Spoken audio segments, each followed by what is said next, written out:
Entonces, nos habíamos quedado, ¿verdad? En que frente al agravio, ¿verdad? Que sintieron funcionarios, ¿verdad? De representantes de la frutera por haber sido expropiada por la ley de reforma agraria.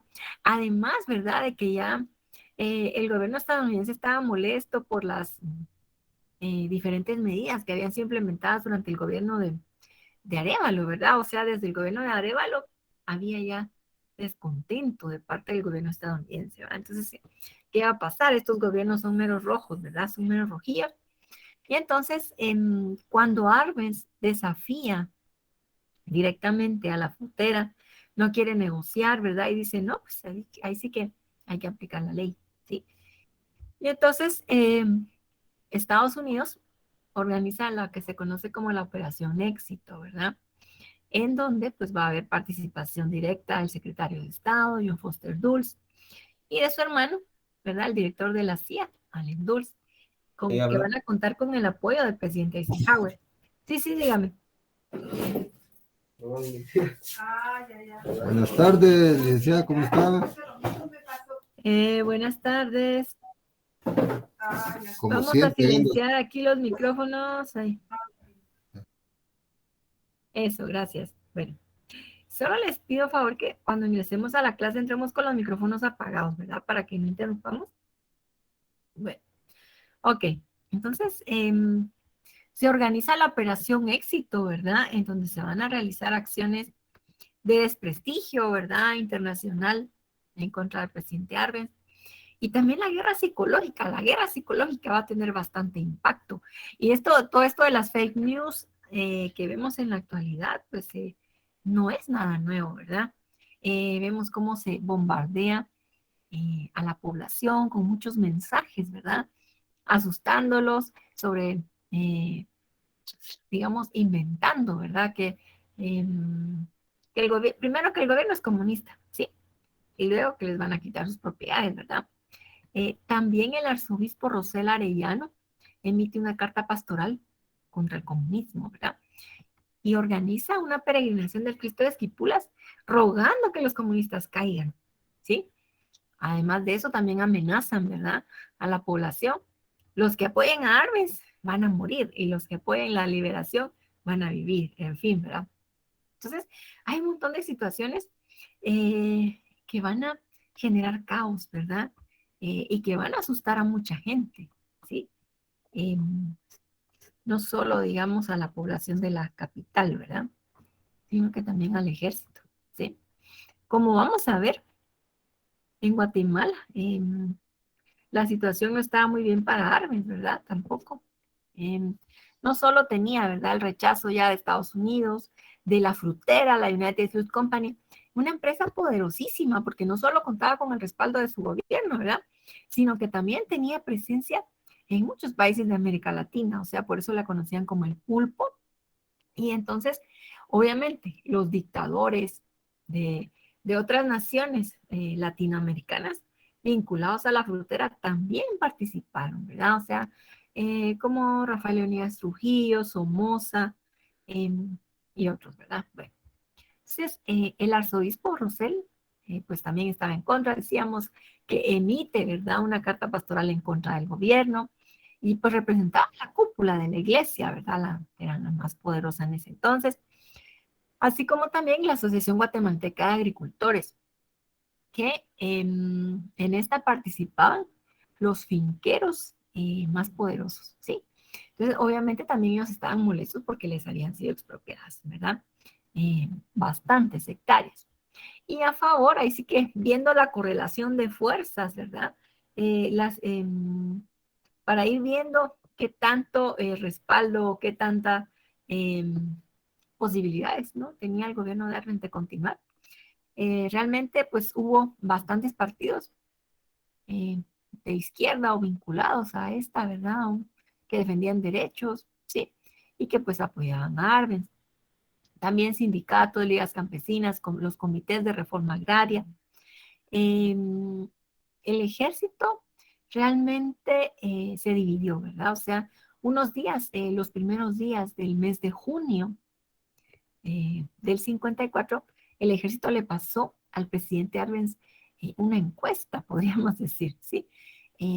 Para saber, por un lado, qué tanto los miembros del partido guatemalteco del trabajo, que era el Partido Comunista, ¿no?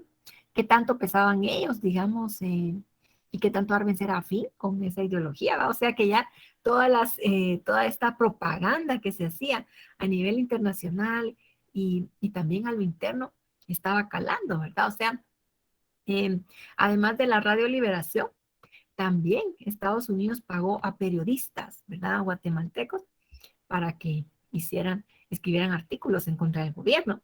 Y fíjense, hay un analista, Stephen Kinzer, que dice que él fue agente de la CIA. Y entonces dice que precisamente el gobierno de Arbenz no censuraba los medios. Y entonces, sí, si lo estaban criticando, pues él dejaba que publicaran, ¿no? Y entonces esto influyó también en que se transmitieran todos estos mensajes, que asustaban a la población. Y dentro de estos, pues también el ejército, ¿verdad? Entonces, el ejército le quitó su apoyo a Arbenz, ya cuando vieron la situación, que estaban los bombardeos sobre la ciudad, realmente no lo defendieron, sí, lo dejaron solo. Y supuestamente algunos gobiernos de América Latina lo hubieran apoyado, pero si vemos lo que está sobre la balanza del lado aquí, de mi lado izquierdo, ay, híjoles, y lo coloqué del lado izquierdo, no fue intencional. Pues esto era, aquí vemos agentes mucho más poderosos, ¿sí? Con bastantes armas, mucho dinero, ¿verdad? Que obviamente, pues, juntos, pues, conspiraron para derrocar a Arben, ¿verdad? Bueno, entonces, el mes de junio, pues empiezan los bombardeos sobre la capital. También Carlos Castillo Armas, ¿verdad? Entra al país por Esquipulas, pues ahí se van a librar algunos combates, pues, sobre todo con la población, ¿verdad? La población quería defender a la revolución. Desde Zacapa, Escuintla, Retaulé, otros departamentos, los campesinos le pedían armas, pero ya, bueno, fue muy tarde, ¿verdad? Esto ya no se podía salvar, ¿sí? La iglesia, imagínense, predicaba el día de la liberación, los que apoyen a Castillo Armas vivirán y los que apoyen a Armas morirán, ¿verdad?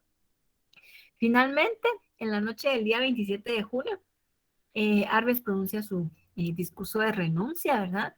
A través de la Radio Nacional. Le deja el poder a su jefe de las Fuerzas Armadas, el coronel Carlos Enrique Díaz. Luego, junto con su familia, se asilan, van a permanecer varios días, Arbenz con su familia, en la Embajada de México, hasta que finalmente, en el mes de septiembre, pueden salir del país, ¿sí? Y como vimos, ¿se acuerdan ustedes en el videito que les compartí? Pues en el momento de estar ya previo a abordar el avión, ¿verdad? Funcionarios del aeropuerto le piden a Arbenz que se quite la ropa, pues porque para ver si no lleva nada que pertenezca, ¿no? A la casa presidencial.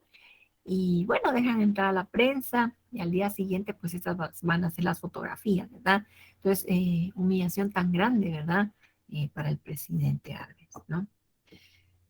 Bueno, entonces, mientras tanto, se va a nombrar una junta militar para que gobierne el país y pues a estos señores los va a desplazar Carlos Castillo Armas, él se va a quedar solo, ¿verdad? Pero fíjense, fue muy hábil, ¿verdad? Porque hubo dos, o sea, a Cruz Salazar y a Mauricio Dubois los mandó como al extranjero, como en representación diplomática. Y los otros dos, pues mejor renunciaron, ¿no? Y por miedo a las represalias de parte de Castillo Armas. El 10 de octubre, fíjense que Castillo Armas se supone que se había comprometido, ¿verdad? A que cuando él llegara a Guatemala y tomara el control del gobierno, él iba a hacer dos cosas. Primero, iba a convocar una constituyente y después iba a convocar elecciones presidenciales para realmente legitimarse en el poder, ¿sí? Lo primero sí lo realizó, pero lo segundo, nada que ver, ¿sí? si vemos, convocó a un plebiscito, ¿verdad? Para octubre. eh, y además en el que se tenía que votar de viva voz. Entonces imaginémonos, ¿verdad? Realmente, si a usted le preguntaban así públicamente, ¿verdad? O sea, usted llegaba a la mesa de votación y había una persona que le planteaba la pregunta, ¿está usted de acuerdo con que el coronel Carlos Castillo Armas continúe en el gobierno? ¿Sí o no? ¿Verdad? Entonces, ni modo, ahí todo el mundo decía que sí. Y entonces, pues esto fue otra forma de hacer fraude, ¿verdad? Bueno, entonces avanza la liberación, ¿verdad? Así se le llamó a este movimiento. Y esta foto es bien interesante. A ver si alguien sabe quiénes están aquí. A ver, ¿quiénes encabezan esta foto?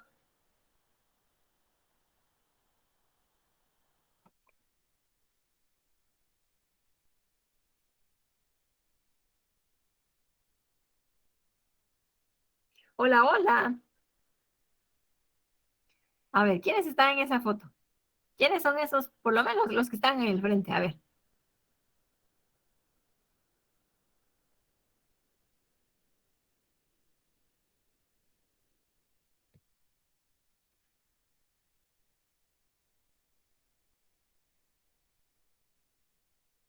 ¿alguien sabe quiénes están en esta foto?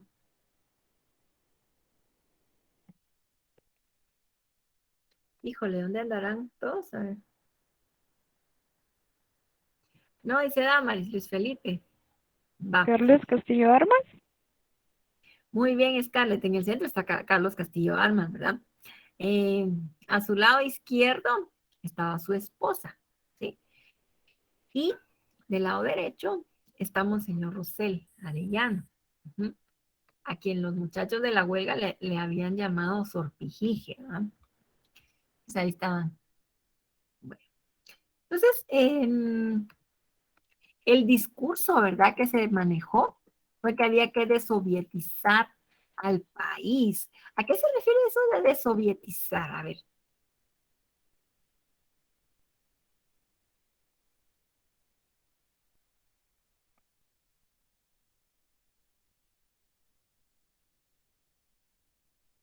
¿Por qué había que desovietizar a Guatemala?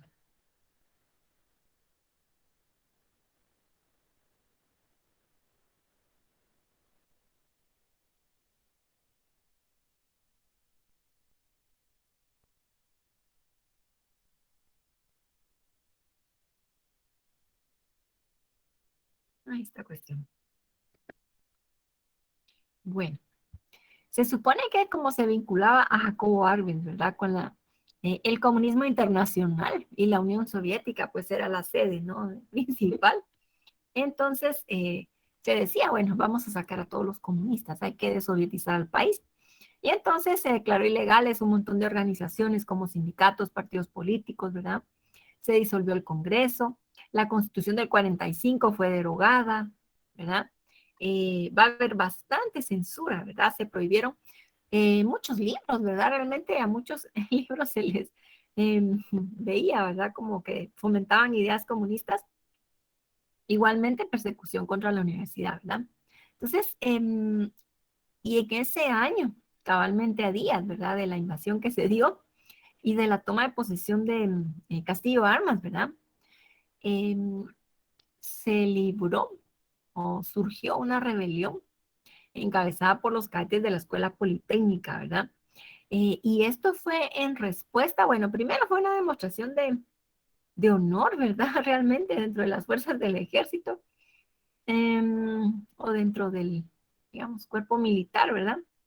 Porque em, Castillo Armas pensaba fusionar al ejército con el ejército de la liberación. O sea, los liberacionistas eran mercenarios, o sea, eran matones a sueldo, que habían sido pagados, contratados gracias al apoyo de Estados Unidos y de los dictadores de la región, ¿verdad? Entonces, imagínense esto, era bien humillante, ¿va? Y bien, eh, enojó, indignó bastante, ¿verdad? A estos cadetes y también a otros oficiales, ¿verdad? Del ejército, porque los hicieron, imagínense, los hicieron marchar juntos, diciendo que era el desfile de la unidad, ¿verdad? Del ejército.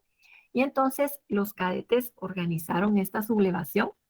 Imagínense ustedes, ahí en los campos del Roosevelt estaban el campamento de los liberacionistas, ¿verdad? O sea, el hospital Roosevelt estaba en construcción y pues ahí ellos tenían, ahí pasaban la noche, ¿verdad? Y ahí pues los atacaron estos muchachitos de 15 años, 16, y los derrotaron, ¿sí? La cuestión realmente no terminó bien porque intervino el arzobispo y él para negociar, ¿verdad? Con estos patojos y decirles, no, hombre, o sea, desistan pues, entreguen las armas y no se preocupen porque no van a haber represalias, ¿verdad? Entonces, realmente, pues sí, algunos los castigaron, a otros los mandaron becados al extranjero como para ganárselos, ¿verdad? Y que desistieran de estas acciones. Y la escuela politécnica fue cerrada durante unos años, ¿verdad? Pero esto es bien interesante y cuando ustedes vayan al Museo Militar, ahí van a ver que hay una sala dedicada a estos chicos, ¿verdad? Y por eso surgió también este libro. En Guatemala los héroes tienen 15 años, escrito por uno de los que participaron, ¿verdad?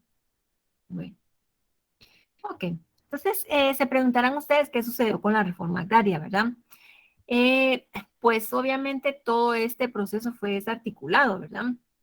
Em, digamos, bueno, muchas de las, podríamos decir, de las medidas, ¿verdad? De los tomadas durante los gobiernos revolucionarios, como, bueno, desde la Carta Magna, ¿verdad? La Constitución, pues fue dejada sin efecto, la ley agraria igualmente, aunque otras, como el IX y el Código de Trabajo, sí continuaron, ¿verdad? Bien.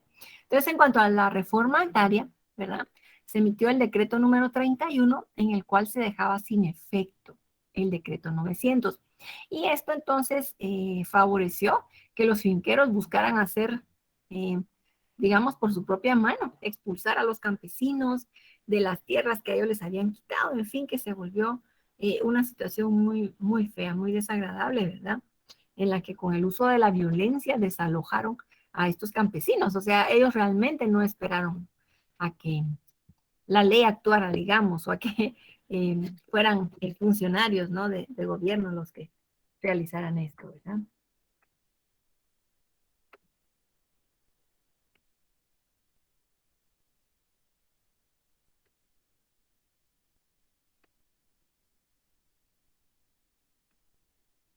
Ah, miren, yo no había visto sus comentarios. ¿Qué dice Maynard? Quizá porque se veía que estábamos en un proceso socialista comunista. Eh, sí, fíjese que se quiso eh, pues dar esa, no había nacido ese, eh,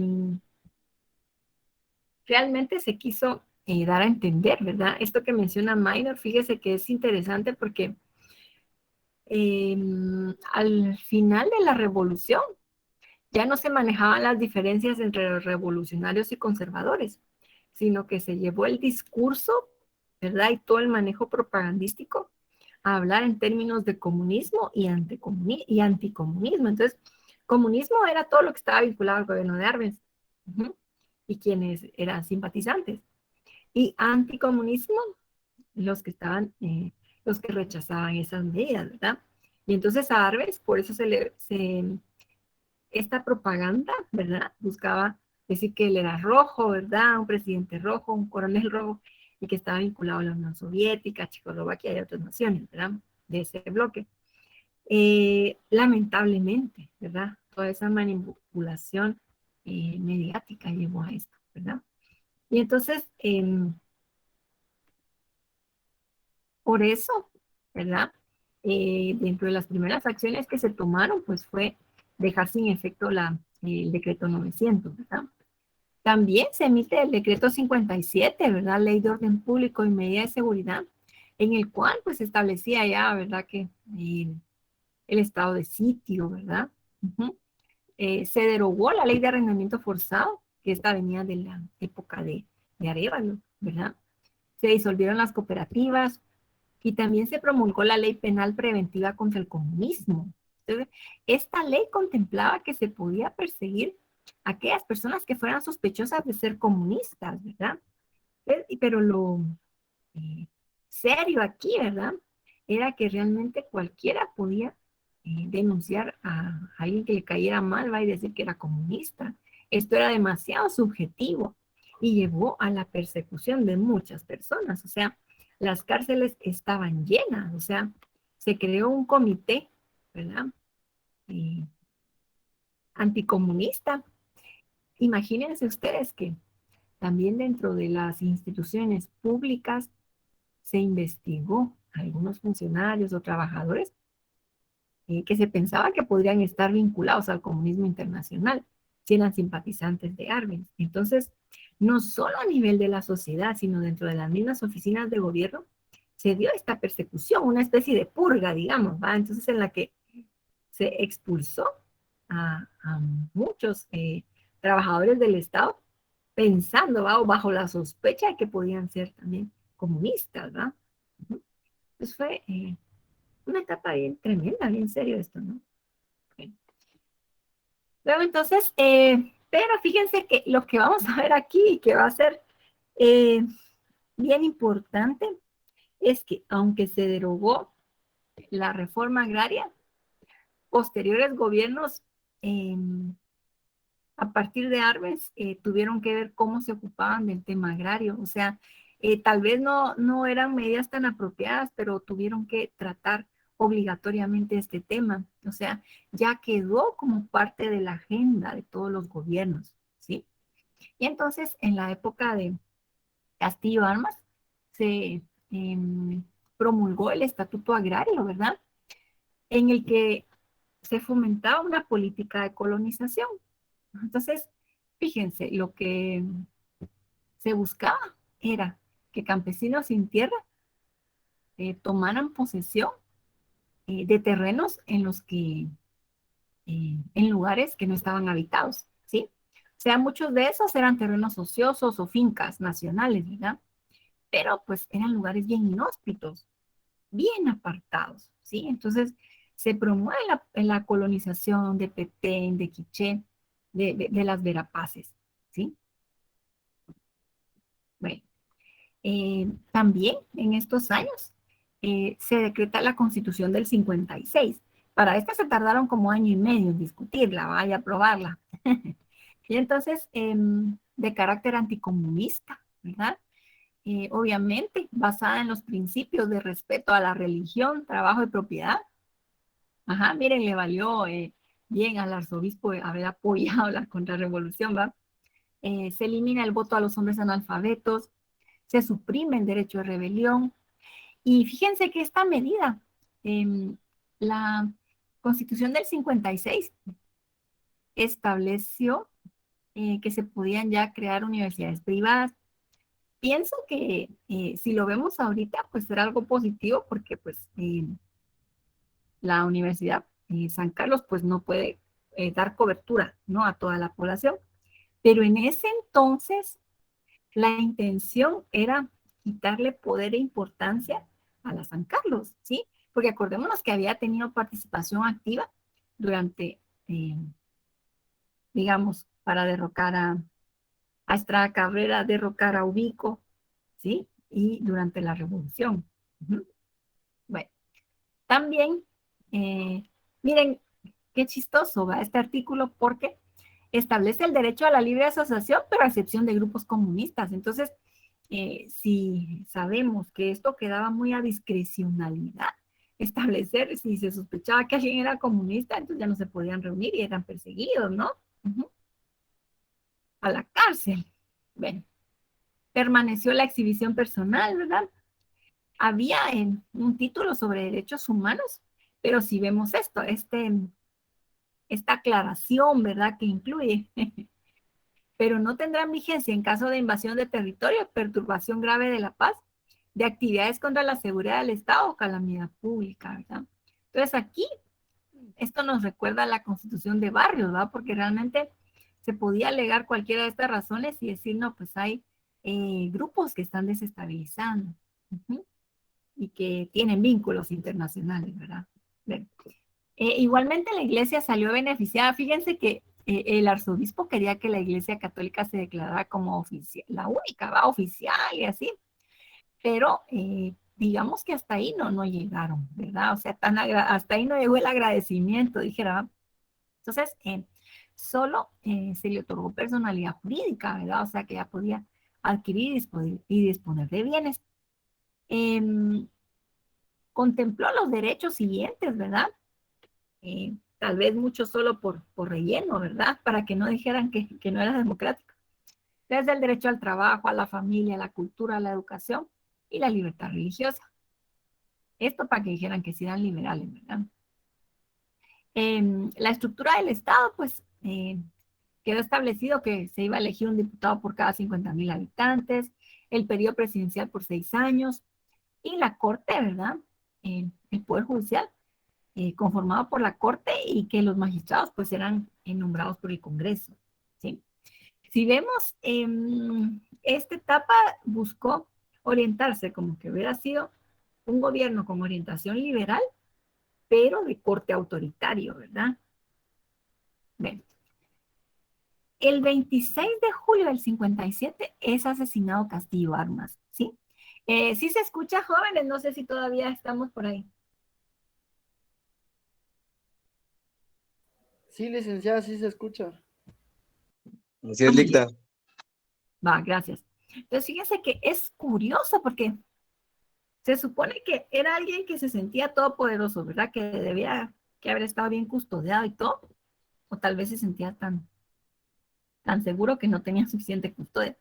La cuestión fue que a Carlos Castillo Armas, pues, estaba en casa presidencial y después de cenar, pues, dio las gracias y se retiró para su cuarto, ¿sí? Y cuando iba para allá, uno de los soldados de su guardia se le acercó y le disparó, ¿sí? Y después de haber matado al jefe, dije, este chico se suicidó, ¿ah? Entonces, pero fíjense ustedes las explicaciones que dieron. Es que era bien absurdo, porque en lugar de ponerse a investigar, lo que dijeron fue que este muchacho tenía en su cuarto una postal de la Unión Soviética. Imagínense, o sea, que era un complot de los soviéticos para matar a Castillo Armas, ¿sí? Por lo que le había hecho a Arbenz, o sea, como quien dice, bueno, ya vieron que sí, entonces Arbenz sí era comunista porque los soviéticos le están mandando a matar a este que lo derrocó. Pero, ay, era una cosa bien chistosa, va, rara, o sea, así como que muy jalada, va, o sea, que uno dice, ala, esto no es lógico, ¿sí? Y entonces, dentro de hay varias hipótesis, ¿verdad? Dentro de estas, por ejemplo, podemos mencionar, ¿verdad? Que Castillo Armas se había ido haciendo enemigos, bastantes enemigos. Primero cuando desplazó a los integrantes de la junta militar, ¿verdad? Ajá. Porque era o se iban, va, porque solo yo voy a quedar. Entonces a la fuerza. Entonces ahí tenía varios enemigos que eran importantes porque también eran militares, ¿verdad? Luego se había comprometido en un pacto de caballeros. Imagínense eso. Alba había firmado y todo el asunto, que iba a convocar a elecciones y que a la constituyente y que después a elecciones para la presidencia. Y en eso, pues, mintió, ¿verdad? O sea que iba quedando como embustero, traicionero, ajá, en fin. Otra de las hipótesis, ¿verdad?, que se manejaron es que también él había empezado a distanciarse de los empresarios porque quiso imponerle, o sea, tuvo reunión con algunos empresarios y él quiso imponer criterios y que a partir de ahí también ellos como que ya no lo aceptaban. No les convenía para sus intereses, ¿verdad? Otra de las hipótesis, y esta la maneja Tony Raful, que es un escritor político, ¿verdad? Fíjense que dominicano. Él escribió una novela que se llama Rapsodia de un crimen. Y en esta, él vincula al dictador Leonidas Trujillo, de Dominicana, con el asesinato de Castillo Armas, ¿sí? Aquí en Guatemala también se había manejado algo así. Se pensaba, por ejemplo, que Castillo Armas le debía dinero a Trujillo y que no se lo había pagado. Otros decían que le había ofrecido la orden del Quetzal y que no se la había dado y que el otro estaba muy molesto. La cuestión es que Tony Raful dice en su novela, ¿verdad? Novela política, ¿va? Que Castillo Armas tenía una amante, que era Martita Borrero Parra. Ujú. A ella le decían de apodo Miss Guatemala, desde pequeña. Dice que así le pusieron porque era bien bonita, ¿va? Entonces ella llegó a vivir, según versiones, ¿verdad? Que llegó a vivir a casa presidencial buscando apoyo porque su papá la había sacado de su casa. Era jovencita, ¿va? Y en fin, la cosa era que se había hecho amante de Castillo Armas, porque dicen que casualmente a los días que fue el asesinato, pues ella salió en un vuelo privado para Dominicana, ¿verdad? Con el jefe de seguridad no, el jefe de inteligencia militar de Trujillo. Allá vivió muchos años y pues ahora vive en Estados Unidos. En fin, bueno, ahí están las hipótesis, ¿verdad? La cosa es que entonces fallece Castillo Armas y en ese año se había convocado a elecciones presidenciales, hubo fraude y entonces se tienen que repetir. Y de estas, pues resulta ganador el general e ingeniero Miguel Ydígoras Fuentes, ¿verdad? Que va a tomar posesión el 15 de marzo de ese año. A ver, solo quiero...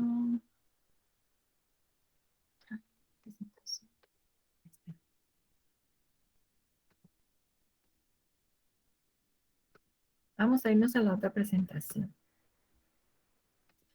No sé cómo están ustedes ahí, si se entiende o no se entiende.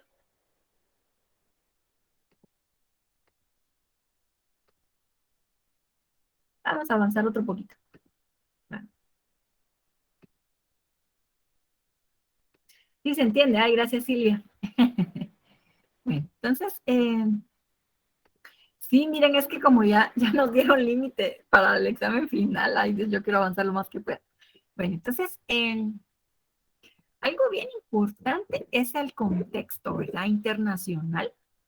Eh, Realmente, pues, cuando gana Ydígoras Fuentes, esto que se conoce como la Guerra Fría, pues ya iba tomando más forma, ¿verdad? O sea, cuando terminó la Segunda Guerra Mundial, las diferencias entre Estados Unidos con el bloque socialista volvieron a aflorar, digamos. Ujú. Y entonces empieza esto que se ha llamado Guerra Fría. O sea, Guerra Fría porque fue un enfrentamiento ideológico entre Estados Unidos y la Unión Soviética. O sea, ellos directamente no se dispararon, ¿verdad? Y no estuvieron así combatiendo en un campo de batalla, en fin. Ujú. ¿Sí? Sino que, fíjense, esto es bien sofisticado, diríamos, curioso, ¿verdad? Y también mero macabro, ¿sí? Porque se supone que Estados Unidos era quien representaba a los buenos de la película, la democracia, en fin.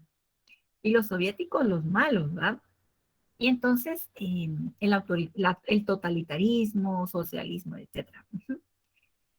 Pero fíjense, estas diferencias ideológicas tan grandes, ¿verdad? Y digamos que Estados Unidos no quería permitir que los demás países de América, por ejemplo, que eran como que sus hermanitos, digamos que protegía, ¿verdad? Porque ese era el discurso, pero realmente había bastante control sobre nosotros, ¿sí? Y entonces había mucha presión, ¿verdad? Quienes eran amigos de la Unión Soviética, ay, jole, les encargo los micrófonos. Ay, no puedo ver aquí. A ver. Sí, ya está. Muchas gracias, muy amable. Bueno. Entonces, como decíamos, se supone que quienes eran amigos de los soviéticos eran muy mal vistos. Uh-huh.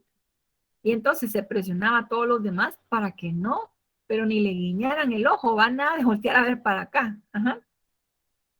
Y esto trajo consecuencias muy terribles, porque Estados Unidos apoyó en América Latina puras dictaduras, ¿sí? Y entonces esto obviamente se revirtió, porque como vamos a ver, o sea, cuando a un niño lo agarran a puro chicotazo, ¿no? Pues eso se curte y ya no le importa, ¿no? Se vuelve más rebelde. O sea, realmente cuando a una persona no se le trata con respeto a su dignidad, ¿verdad? Obviamente va a haber molestia.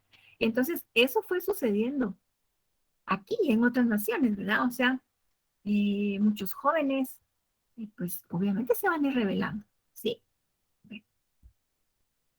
Bueno, y esta Guerra Fría, pues, abarcó desde el 1945 hasta 1991, ¿verdad? Bueno, entonces, si vemos en el mapa, se supone que los que están en rojo y rosado son los aliados de la Unión Soviética. Miren qué gigante era esa Federación Soviética, ¿verdad? Y los que están en azul y celeste, pues, aliados de Estados Unidos. Aquí, bueno, digamos que para el año 58, toda América estaba en color celeste, ¿sí? Va a ser después que van a surgir otras naciones, que como vamos a ver, ¿sí? Vinculadas a la Unión Soviética. Bueno, entonces, decíamos que en el 58 resultó ganador don Miguel Ydígoras Fuentes, ¿verdad? Este señor era todo un personaje. Fíjense que él, como ya estaba grande, o sea, él era un general de la época de Ubico. Fue candidato a la presidencia cuando se postuló a Arévalo y también cuando, contra Arbenz, con su partido Redención. Y entonces, su discurso, no, el anuncio, fíjense, de su campaña, él salía saltando una cuerda, porque como ya era grande, él quería demostrar que sí tenía vitalidad, que sí podía gobernar, ¿va? Curiosa su campaña. Y entonces, dentro de los puntos, ¿verdad?, que planteó en su campaña presidencial, pues él hablaba que iba a haber respeto a los derechos humanos y apertura política, ¿verdad? También hablaba de la integración centroamericana, del mercado común, del tema de Belice, recuperar a Belice. Fíjense que Ydígoras se fue a meter a Belice, sí, entró a territorio beliceño y lo sacaron de ahí. Él quería tomar posesión. ¿A qué último presidente les recuerda esto? ¿Va? También decretó una ley de transformación agraria, ¿verdad? Igualmente para fomentar la colonización, ¿no? O sea, lugares alejados, despoblados. En su gobierno se creó el FIDEP, ¿verdad? Esta empresa para fomento y desarrollo económico del Petén. Es que en esa época el Petén era como decir otro país porque era muy difícil de llegar hasta allá, ¿verdad? Bueno, entonces,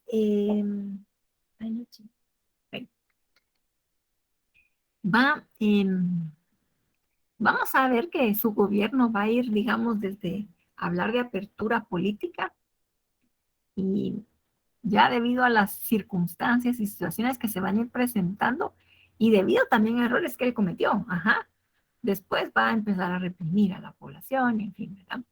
Entonces, fíjense que pensando Ydígoras, pero miren qué mal cálculo, ¿verdad? Porque pensando que Estados Unidos podía apoyarlo para recuperar Belice, Ydígoras, cuando lo llegaron a buscar agentes de la CIA en nombre del gobierno estadounidense, ¿verdad?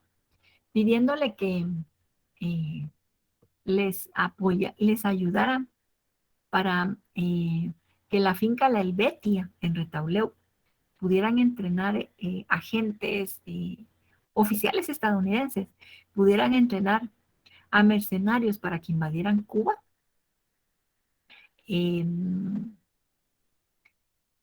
Que bueno, que le iban a agradecer mucho, ¿verdad? Y Dígoras aceptó, fíjense esto.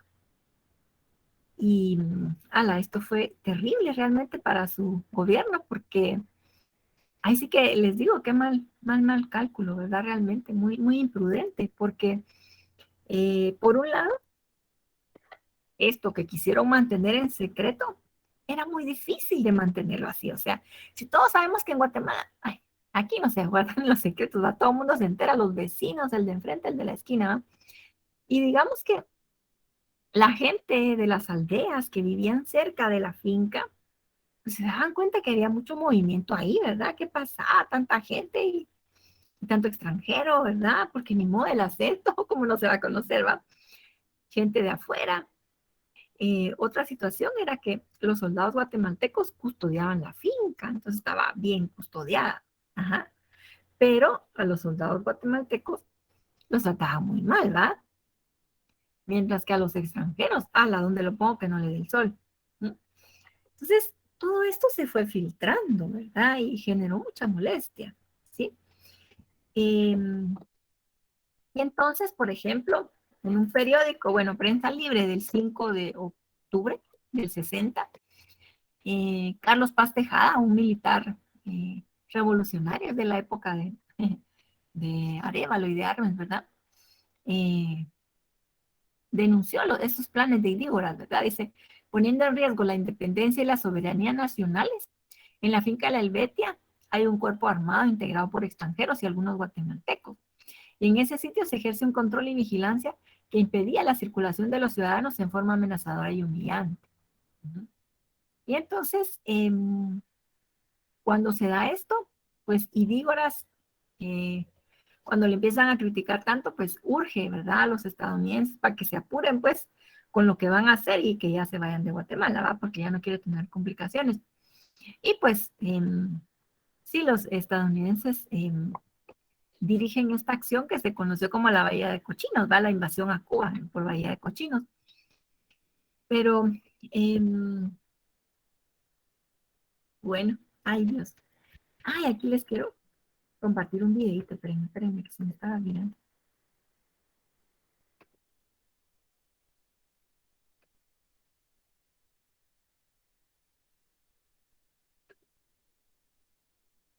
Hasta aquí, ¿cómo vamos? Yo no sé, bueno.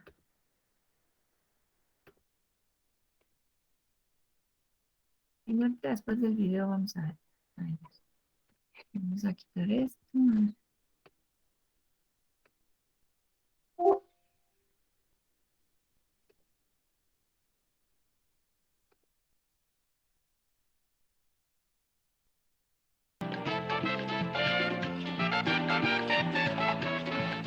Durante los años 40 y 50, la isla caribeña de Cuba había sido el lugar de diversión de los Estados Unidos. Playas, bebida y casinos.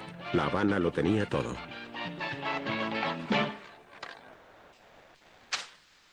Casi la totalidad del territorio y de la industria cubana estaban en manos de compañías norteamericanas. Considerábamos que en cierto modo formaba parte de los Estados Unidos. Ese pequeño y maravilloso país que no constituía un peligro para nadie, en realidad era un factor muy valioso para la economía de los Estados Unidos. El líder cubano Fulgencio Batista era un dictador brutal.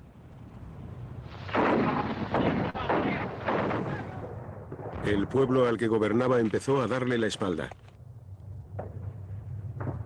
Durante muchos años la guerrilla estuvo luchando en las montañas. Al final, un carismático abogado de 33 años de edad llamado Fidel Castro entró en La Habana el 8 de enero de 1959.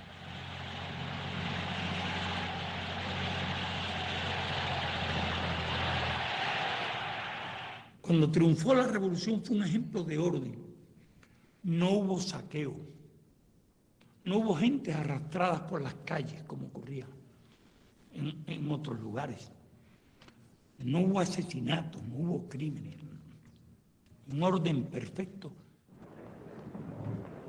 En medio de este orden perfecto se acusó a más de 500 miembros del antiguo régimen de cometer crímenes. Fueron juzgados y posteriormente ejecutados.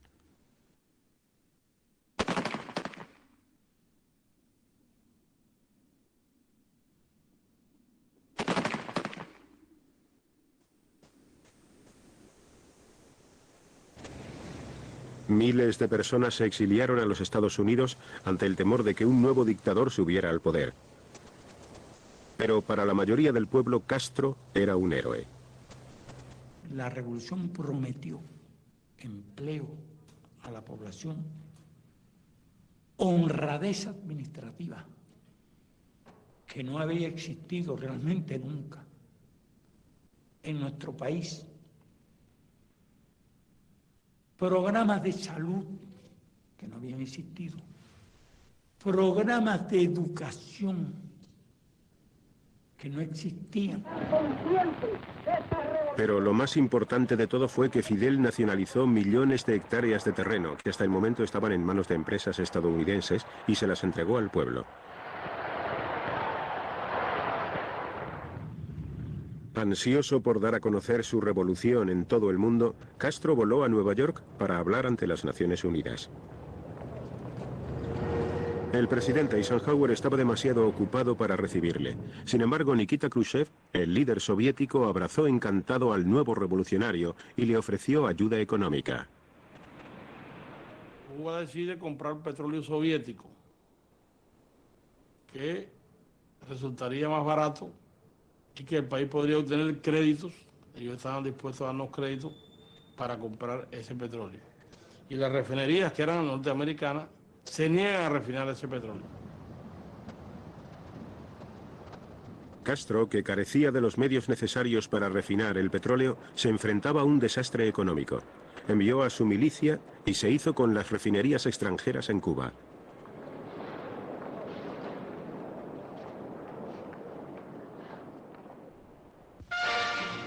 La respuesta de Estados Unidos no se hizo esperar. At his White House press conference, President Eisenhower announces that Cuba's assigned share of the United States sugar market has been cut by 95%, in reply to what I call Fidel Castro's deliberate policy of hostility. La tensión iba en aumento y Castro nacionalizó otras inversiones estadounidenses valoradas en más de $1.000 millones. Un furioso presidente Eisenhower declaró el embargo comercial total y dio órdenes a la CIA para que reclutara exiliados cubanos. Su intención era entrenarlos para destruir el régimen de Castro. Las agencias del gobierno de Estados Unidos empezaron a preparar personal para bombardear Cuba, quemar los cañaverales. Cuba es cañaveral, sugar cane. Es muy grande la cantidad de azúcar, de caña. Y venían las avionetas con sustancias inflamables y nos quemaban los cañaverales. Eso fue muy grave eso. Era la riqueza de Cuba, la única que teníamos. Desarrollando una guerra sucia. Grupos irregulares que llegaron a actuar en todas las provincias del país, hasta en la provincia de La Habana.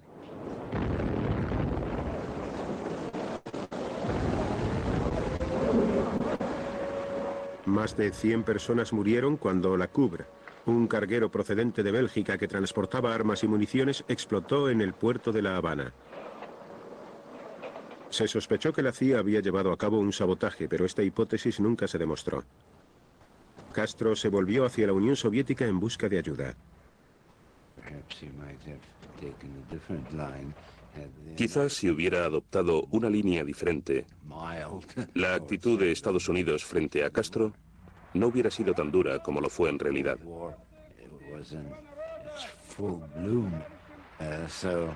La Guerra Fría estaba en pleno desarrollo, de manera que todo lo que contrariaba a Estados Unidos era acogido con agrado en este país y viceversa.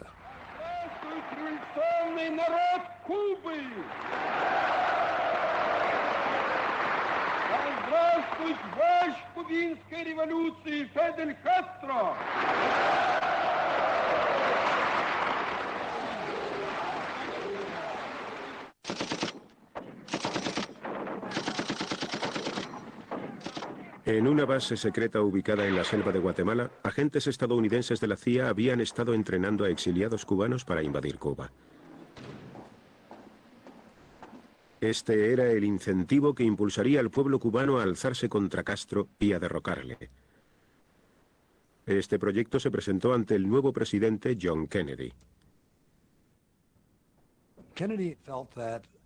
Kennedy sentía que le iba a resultar muy difícil volverle la espalda al plan que había heredado y que consistía en utilizar a una banda de exiliados para liberar su país. Desde luego, Estados Unidos debía contribuir a eliminar una dictadura comunista de nuestro hemisferio. La CIA engañó miserablemente a su presidente prometiéndole una victoria fácil y con ella el final del problema cubano. Kennedy aceptó la... Ay, bueno, aquí vamos a ver el video. Ya si lo quieren ver después se los comparto porque sí, es más extenso. Bueno, lo que me interesaba ahorita era compartirles el tema de la Revolución Cubana, ¿verdad? Había triunfado en 1 de enero del 59 y por eso pues buscaban derrocar, digamos, a este régimen desde Estados Unidos, ¿verdad? Y esto de que Idígoras se hubiera prestado para que aquí entrenaran esos mercenarios, le pasó la factura, ¿verdad? O sea, había mucha gente indignada, muy molesta, ¿sí? porque obviamente se estaba queriendo, primero, se estaba haciendo el territorio nacional a los gringos, ¿sí? Y luego para que invadieran a otra nación que era soberana, ¿verdad? Entonces, esto generó bastante descontento popular, ¿sí? Y obviamente también dentro de las filas del ejército. Y entonces, el 13 de noviembre de 1960, se da lo que se conoce como el levantamiento del 13 de noviembre, ¿verdad? Y pues este fue organizado por militares, ¿verdad? Oficiales del ejército que tomaron Matamoros, ¿verdad? El cuartel de Matamoros. Y desde aquí se dirigieron a Zacapa también y otros a Puerto Barrios, pues porque buscaban derrocar al régimen de Idígoras, ¿verdad? Ajá. Y pues realmente dar un golpe de estado, ¿sí? Eso era lo que pretendían. Entonces, entre ellos estaban Eduardo Llerena, Alejandro de León, Marco Antonio León Sosa, ¿verdad? Y los tenientes Luis Turcios Lima y Luis Trejo Esquivel. Pues fueron derrotados, ¿verdad? ¿Sí? Realmente no tenían tanto apoyo, ¿verdad? Algunos soldados los respaldaban, pero dentro de la sociedad no, ¿verdad? O sea, como que no buscaron bases civiles, en fin. Entonces fueron derrotados, ¿verdad? Lo curioso aquí va a ser que, fíjense, este grupo de oficiales que se rebeló van a escapar, se van a ir para El Salvador, para Honduras, y luego de aquí ya quedó en ellos la idea de formar un grupo guerrillero, ¿sí? Y Fidel Castro los va a respaldar, ¿sí? Fidel Castro los va a contactar, ahí sí que va a ser la venganza de Fidel, ¿va? Porque contra Idígoras, ajá, y va a decir, bueno, vénganse para acá, muchachos, aquí los voy a entrenar, les voy a dar armas, los voy a apoyar. Y luego este grupo regresa, ¿sí? Ya crean un grupo guerrillero que se conoce como